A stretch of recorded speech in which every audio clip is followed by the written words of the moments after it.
Magandang araw mga kaibigan. Bigyan natin ng reaction opinion itong post ng SMNI News Online 48 minutes ago. Title, Binawi ang warrant of arrest. Ipinag-utos ng Caloocan City Regional Trial Court Branch 123 ang pagbawi sa e-warrant of arrest laban kay Attorney Levito Baligod kaugnay ng kasong cyber libel. Ayon sa kautosan inilabas ngayong Huwebes, Hulyo 30, kusang sumuko si Baligod at nagpiyansa ng 10,000 para sa kanyang pansamantalang kalayaan. Dahil dito, opisyal ng binawi o lifted and set aside ang naturang warrant of arrest. So ito, naka-attach po ito yung order ng korte. Ito nga, branch 123 ng Caloocan City, pirmado ng presiding judge Nanette M. Austria. Accused People of the Philippines versus Attorney Libby Baligod and yung Brave 18 Marines. So maganda dahil si Attorney Baligod lang ang kailangan magpiyansa o hindi ko maintindihan o lahat sila magpiyansa ng 10,000. Order. Basahin ko yung order . Considering that accused Attorney Levito Baligod has voluntarily surrendered to the jurisdiction of the court and posted the required cash bond in the amount of 10,000 pesos of the above entitled case under official receipt number so and so through the office of the clerk of court duly approved by this court for his provisional liberty.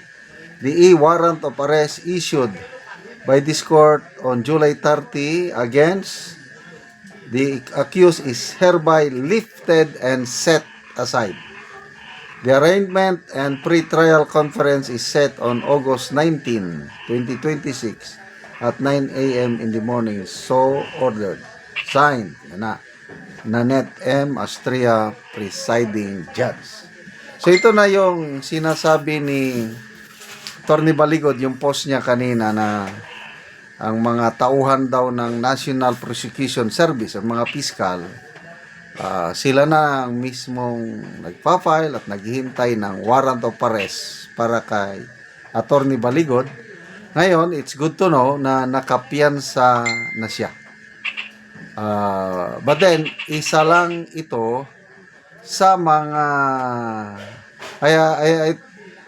ang na-monitor ko lang pangalawang warrant of arrest na ito. Kasi ang nauna, yung kasong isinampa ni DA Secretary Laurel. So ito na.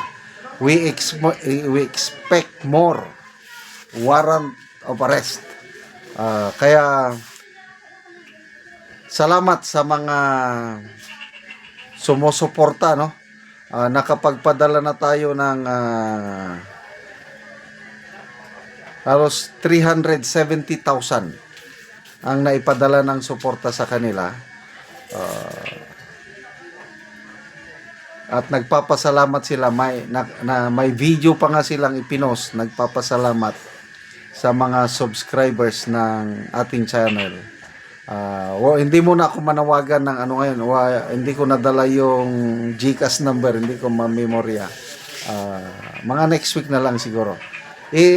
This is a very long legal battle for them, and ang laban ng nina Attorney Baligod at Brave 18 Marines ay para sa taong bayan. Kaya ako, I have committed myself to support them. Salamat nandyan kayo na voluntaryong tumutulong. Kahit malilit na amount lang naiipon. Biruin mo yan. Within 2 months, naka-generate tayo ng 370,000 na ipadala na natin sa kanila. Gastusin nila yan sa araw-araw pagkain, pamasahe. Ang pinakamahal, nalakad nila yung pagpunta ng Marawi City. Nag-submit sila, that was 2 weeks ago. Nag-submit sila ng counter affidavit sa kasong isinampa laban sa kanila ni Congressman Adjong. At kung mag-prosper ito, aakyat sa korte, every now and then, magbiyahe sila kaya magastos. But anyway, sanay na yan si Attorney Baligod dahil panahon pa ni Janet Napoles. Talagang lumaban na siya ng gusto. Kaya lang mas matindi itong laban niya ngayon dahil alam nyo na, yung ginagawa ng mga powers that be, ibinubuhos nila lahat ang resources ng gobyerno para patahimikin ng... Hindi, may nabasa kong post kanina, ang Department of Justice ata nagsabi na binabaliwala nila, dinidismiss nila ang joint affidavit ng Brave 18 Marines. Kabaliktaran sa ombudsman, ang alam ko,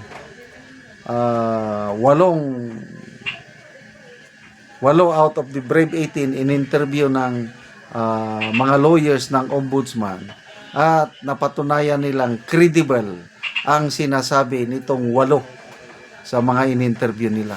Kaya parang ito pa ata ang itong mga testimonies ng 8 members ng Brave 18 ang ginamit para sampahan ng plunder complaint si Romualdez. At may nabasa kong post kanina, pinapasagot na ng ombudsman si Romualdez within 15 days. Ibig sabihin, gumugulong na yung proseso sa ombudsman at kahit maraming nagdududa ako, duda din ako na baka drama lang itong ginagawa ng ombudsman. Sana nga magkakatotoo. Kasi kailangan natin na may managot. Saldi ko, wala na.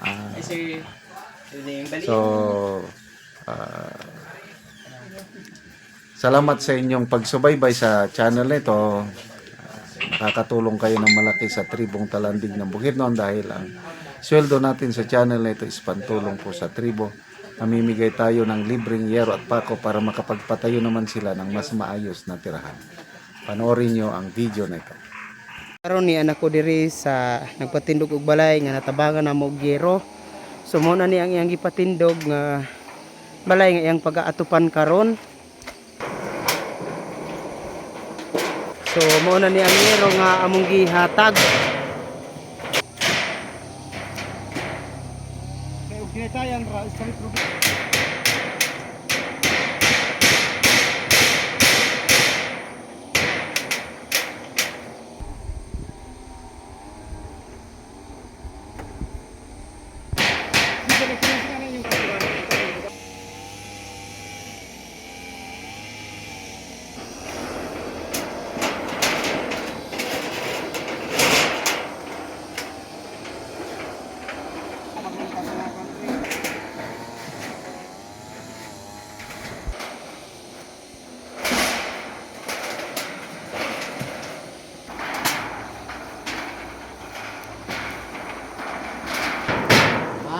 Ug karon humanagid sa pag-atop ang ginatabang nga yero. Makita gid nato nga nakatop na sila. May buntag, pasalamat sa Ginoo.